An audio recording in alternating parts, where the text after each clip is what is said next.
it's fascinating to watch how in an area that's dominated by the city of Houston, the fourth largest city in the United States, these other cities are beginning to grow and mature. And I just hope I'm around long enough to see what Pearland becomes, because it has a very bright future.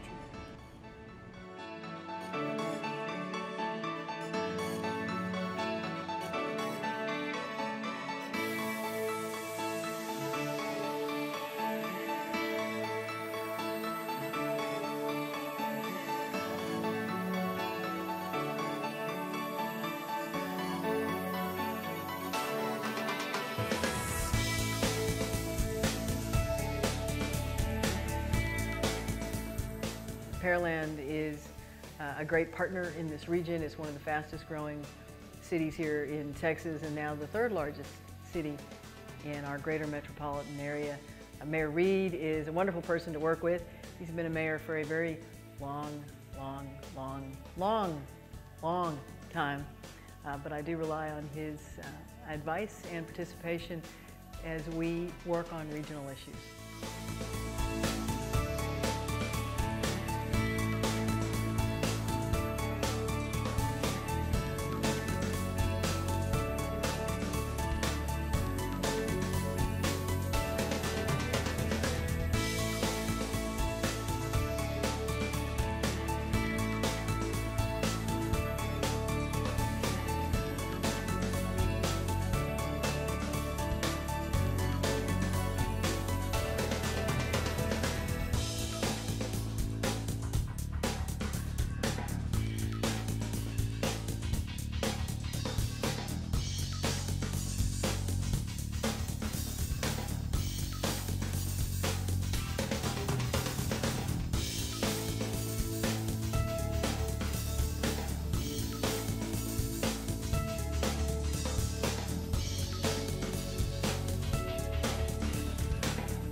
Are we on mic? That was a tough ride, I tell you, going around, but you know, you need to look at the city once in a while. Would you believe we were founded 118 years ago, incorporated 53 years ago, and it's the only city in the world called Pearland. Did you know that? Only city in the world called Pearland. And we've been a long time, long time, suburb of Houston. But we're emerging now as a regional city, and we're going to explore that in our presentation today. City Council, you have chosen wisely in your City Council choices. You've learned a little bit about Pearland. Let's talk a little bit about a pop quiz here. How many fire plugs do you think we have in the city limits? 4,095? That's not bad. How many miles of water line do you think our city limit says? 445, okay. When do you think Pearland Beautiful was founded? And 1892, 1982. How many water wells in our city limits? Do you know we had 11 of those? No. I didn't either until we counted them up. Next one. Lights. Now I think this is this is a Chamber of Commerce. I think 78 is a little on the light side. But we did have staff verify that number. When was Pearland Volunteer Fire Department founded? 1946, right after World War II. And most of those guys that founded that also founded the Lions Club. Would you believe that? How many commissioners do have serve in the city of Pearland? 2. You'd be surprised. What does it say? 5. We have 1 in Fort Bend County, Morrison. We have 3 in Brazoria County. And we have 1 in Harris County, El Franco Lee. So that's in 3 counties. We have 3 commissioners. We also have 3 judges. And how many miles of street do you think we have in our city limits? Well, that's an interesting number, isn't it? 448 miles. Not bad, is it? Let's talk about managing our city's business. When you talk about that, you have 2 aspects, really. It's the personnel management and the financial management aspect. Managing business depends on the type of your management. And our city council, we've appointed 3 employees, the city manager, we appoint the city attorney, and we also appoint the municipal judge. The city manager, of course, as the CEO, is the responsible person for the entire operation of the city. Let's take a look at these council employees. There's Bill Eisen, there's Darren Coker, and Tita Fardy, municipal judge. These are the ones that the council hires as employees. Everybody else reports to Bill Eisen or these individuals. Managing our finance. Well, we need to continue good financial management. That's the plus. But we also need to continue looking at our capital improvements program and realize that we're a rapidly growing city. We are one of the cities that has an awful lot of infrastructure put in place. So a reasonable level of debt service is currently needed in our city today to complete our infrastructure needs.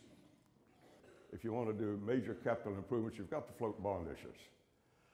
Bond issues, when you sell them, you've got a debt service requirement. So we have sold the bonds, and that's why we have 2 cents added this year. Compare our tax rate with other cities in the area.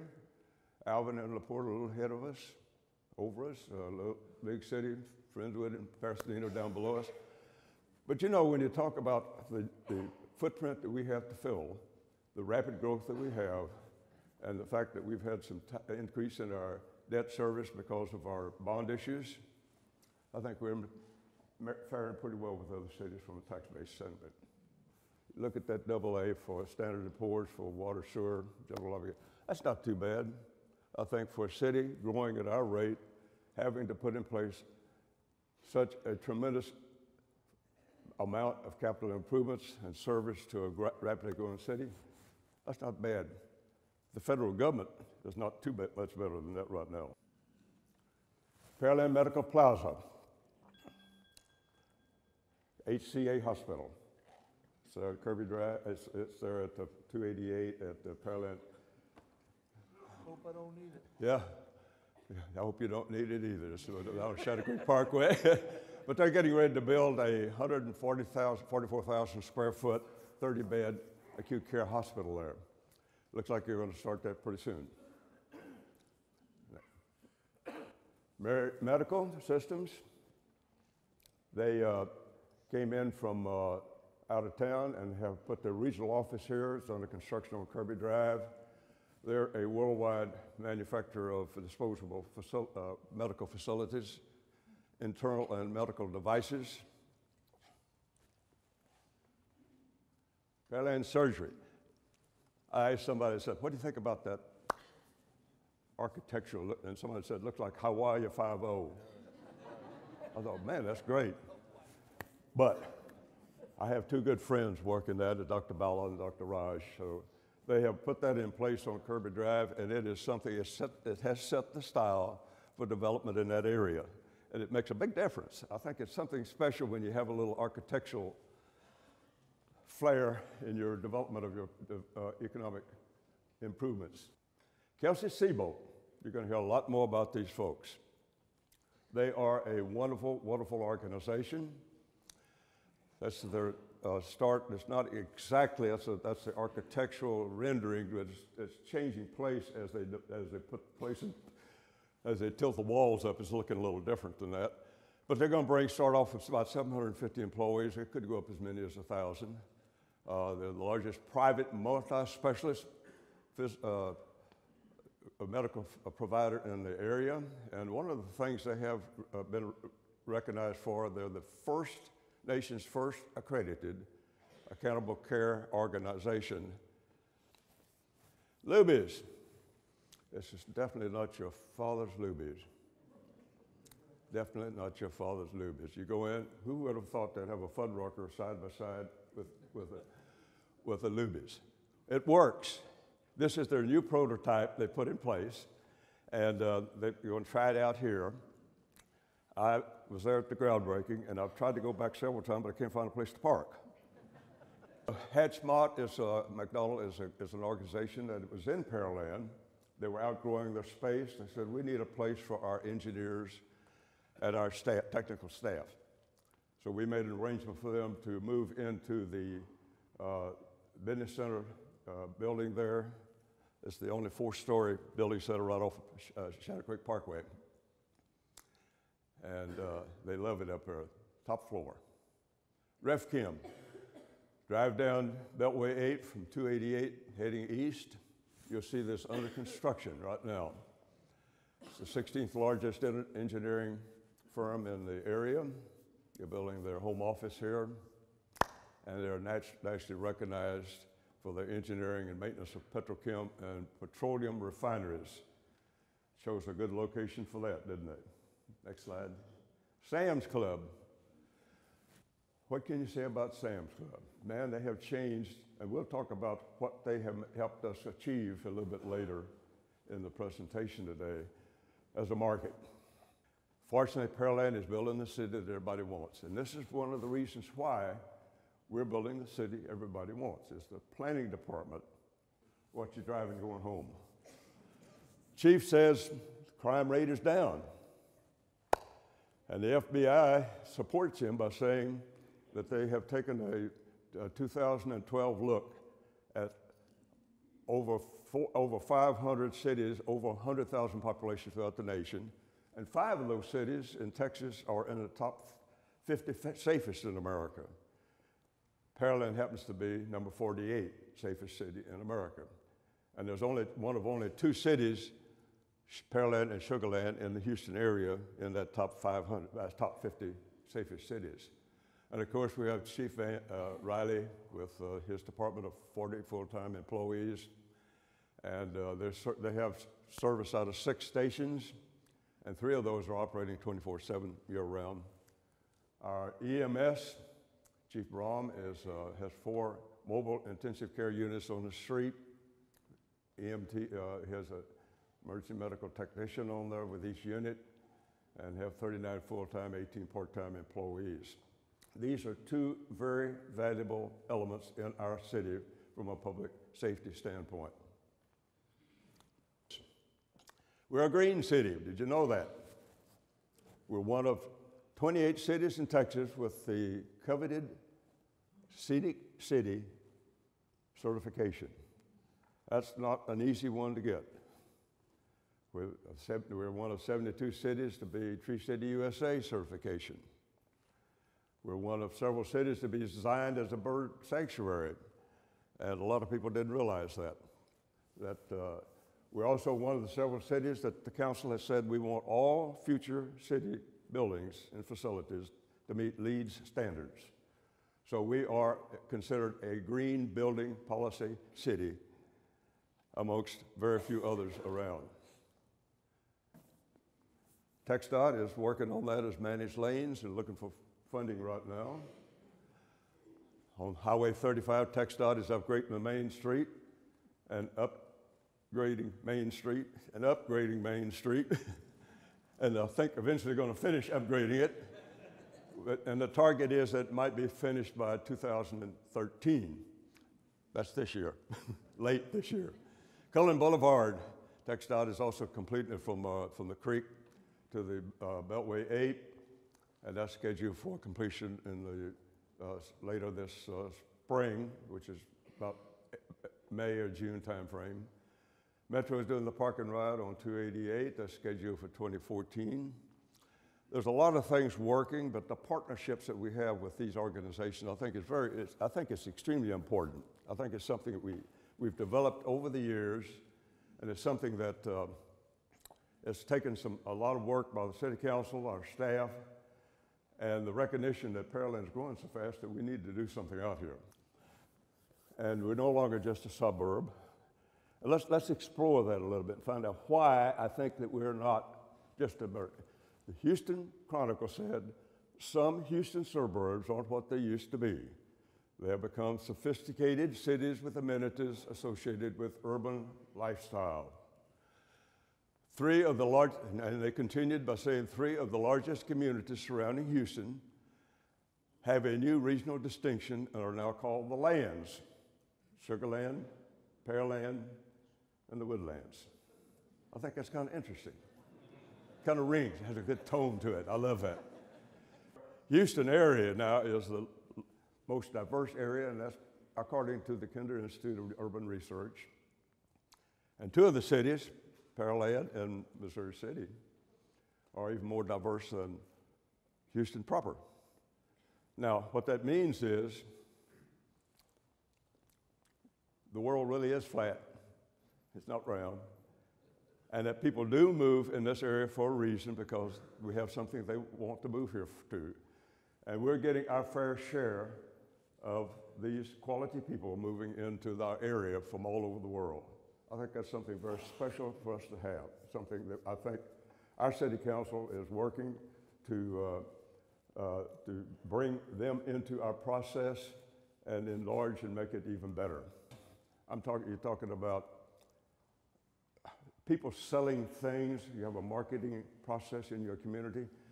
Houston has been selected by the Texas Retail Survey as one of the top 50 markets in the state of Texas.